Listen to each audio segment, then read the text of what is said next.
But I have a really interesting caller here I want to get to. The next level, the part of our conversation needs to be about homelessness, because that's where a lot of the drug addicts are that are so irretrievable right now. Brian, are you there? Brian? Yeah. Hey, good question. Go ahead. What's your question? Well, first off, I just wanted to say shout outs to you and Bob and Dave. I've been a big fan of Dopey Nation for a long time. There you go. Dopey's awesome. And Dave actually personally called me and kind of helped me get into rehab, and I'm in there right now. I've been there for 6 months. So, good for you, man. Before all, I just want to say thank you, Dave.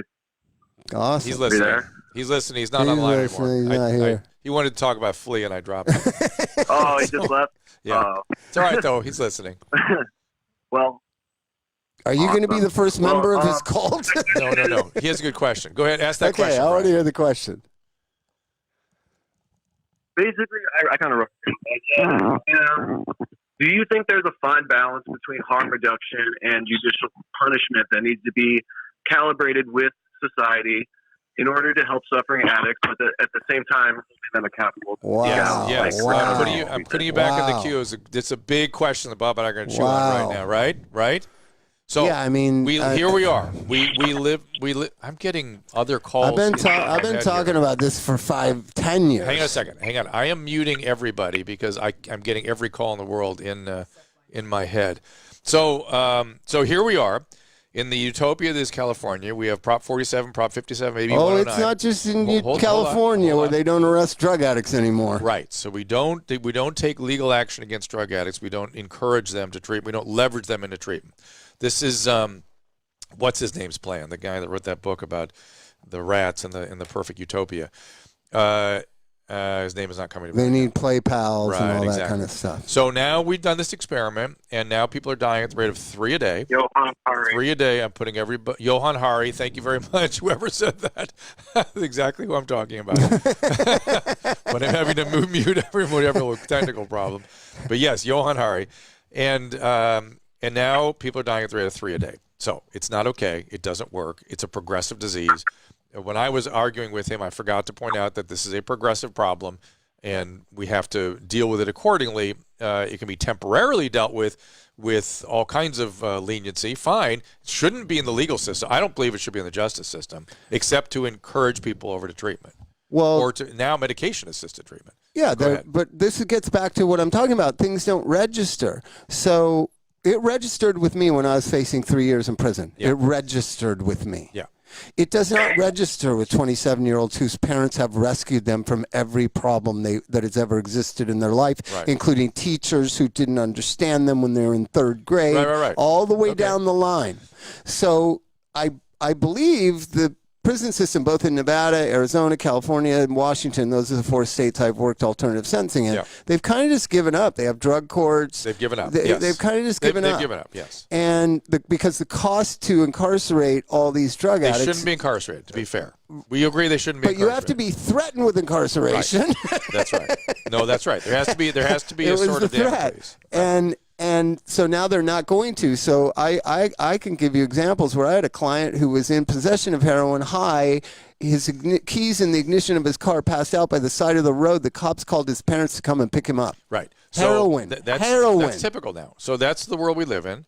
That's it. So we are sort of in agreement that there should not be they should not be in the justice system. They should be an ancillary system of some type. Same with the mental health patients, right? They shouldn't be in prison.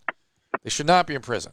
No, but you have to find what is going to motivate them. I understand. Prison motivates drug addicts, I hate to tell you. I got it. Not all of them, obviously, because 60-70% of the population is addicts. And then Brian's question was harm reduction versus criminal justice, right? Well, see, I believe you guys you're not out there on the streets. I got out of the rehab and out into the streets. Yeah. The streets are not going to buy Suboxone. They don't like Suboxone. That's a government plan that's not going to work on the streets. How about it's not going to? But how about if people said you can't just sit on the street, and you got to go somewhere, and by the way, we'll give you Suboxone. They would take that. No, they rather just. There's They'd so rather many stay on the drugs streets. now. Everyone is a polysubstance abuser. Well, there's no opioid addicts anymore. It's meth heroin. Meth heroin. Yeah.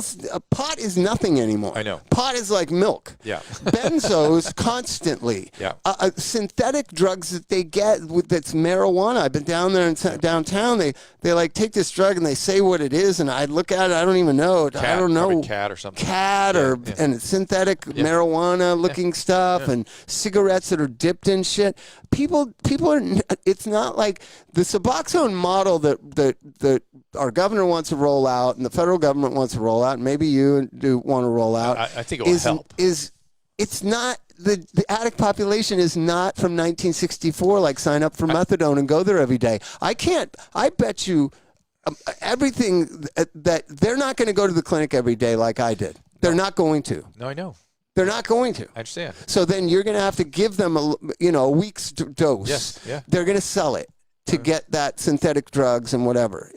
But I mean, I'm up for it to see how many of the 900,000 it can get out of there. If it's even another 10%, it's worth it. Okay. But that it's going to be a, what do you say, panacea of 900,000 addicts? No, it's not. But if you started doing more comprehensive care on these patients, you would get somewhere. We're doing I don't no even care. think. Have you asked a 24-year-old their drug of choice? They don't know. I know it's polydrug. I know.